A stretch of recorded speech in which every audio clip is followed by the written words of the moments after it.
Պարոն Պետրոսյան, նախ կխնդրեմ ձեզ ամփոփել, որպես ազատամարտիկ ձեր գնահատմամբ ինչպիսին էր 2014-ը մեր երկրի համար։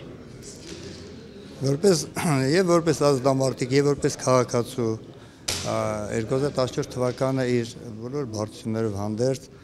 ունեցավ մի կարևոր ինձ համար նաեւ ինչի՞ չէ մեր բոլոր ազատամարտներիս համար մի կարևոր բան, որ մենք կարողացանք համախմբվել իրար շուրջ։ Ոչ թե մենակ զուտ քաղաքական, այլ նաև մեր ինքներս մեզ, մեր պատմությունը վերհանելու, մեր իրականության համար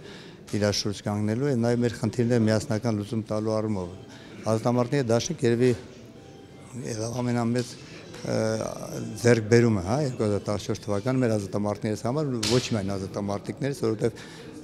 դաշինքն իր առաջ այնպիսի խնդիրներ ա դրել, որով չի ծառայելու մենակ իր տեսակի, իր մենակ ազատամարտների խնդիրները։ Մենք համախմբվամբ եւ ավտոմատ միասնական ուժ ենք դառնում արտաքին մարտահրավերների ժամանակ միասնական նորից մեր ազգի ու մեր զինվորի կողքին կանգնելու եւ նաեւ ինչու՞ չէ քաղաքական դաշտում միասնական մեր երկրի, մեր ժողովրդի ճակատագրի հարցում միասնական դիրքորոշում ունել։ Իսկ անձնական առումով շատ մի դրական անձնական իմ համար լավ տարի ա եղել, որ ես որդուս եմ ամուսնացել եւ թոռնիկ ունեմ, եւս մի թոռնիկ ավելացել իմ թոռներին, որը եւ մաղթում բոլորին, Աստված նման բոլոր օջախներում, ովքեր նպատակներ ունեն հասնեն ես որդներ։ Պարոն Պետրոսյան, ամեն պատահի առիթներով մենք լսում ենք իշխանության տարբեր օղակների ներկայացուցիչների գնահատականը, թե իսկապես իրավիճակն այդքան էլ օրհասական չէ, ուռճացված է այդ քննադատությունները, այ նախորդ տարին տարվա կտրվածքով ձեզ համար Հայաստանի Հանրապետությունը առհասարակ առաջընթաց, հետընթաց դուք ոնց եք գնահատում։ Ուրեմն երբ որ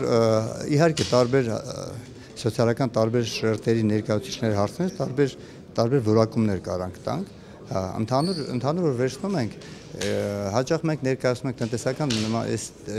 թվեր, տարիներ կային, որ երկնիշ թվերով էր ներկայացում, բայց մենք պիտի նախ նայենք, տեսնենք յուրաքանչյուրիս կենցաղում, որպես քաղաքացի, մենք այդ փոփոխությունները, տնտեսական կամ սոցիալական փոփոխությունների ներկայացված իշխանությունների կողմից կամ միջազգային տարբեր կազմակերպությունների կողմից ներկայացված իսկապես օջախներում դրանք իրենց զգացնել տվել են, ցավում եմ, բայց բացասական են զգացնել տվել, որովհետև եթե կա տնտեսական աճ պետության մեջ 3-4%, գնաճը կրկնակի ավելի շատ է։ Մենք այսօր ամեն օր շփվում ենք, մենք քաղաքացի ենք, մենք ապրում ենք հասարակության մեջ եւ պատահական չէ այս ժողովրդի ըմբոստանալը, որովհետեւ դրանք երբ որ զուգահեռ սոցիալականին նաեւ հոգեբանական, բարոյական ճնշվածության մեջ է ժողովուրդը, դրան։ Իսկ եթե մենք նայում ենք աճին, դրանք արհեստական են, դրանք ավելի շատ ավելի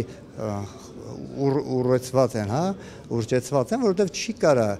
տնտեսական աճ լինի երկրում, որտեղ ամեն վարքյան կախված է ընդհանուր տրանսֆերտներից, իսկ տրանսֆերտը մենք տեսնում ենք Հայաստանում բանկային քաղաքականություն է վարվում, որ ուղարկված մարդն ամբողջ տարին աշխատում է օտարության մեջ, մի քանի դոլար վաստակելով ուղարկում է իր ընտանիքին պահելու, այստեղ դոլարի կուրս բարձրացնել իջեցնելով հավասար իրար հետ տանում են։ Դրա համար եմ ասում, այսօր իրականում շատ ավելի բարդ է վիճակը, քան թե ուզում են ներկայացնել, բայց ես չեմ ուզում հենց այս գույնով փակենք, ես հուսով եմ, որ շատ լավ է լինելու, մենք այսօր ընդհանրապես պիտի երբ որ ժողովուրդն կանգնած է իր արժանապատվության կողքին, երբ որ կանգնած է իր երկու ճակատագրի կողքին, լավ է լինելու։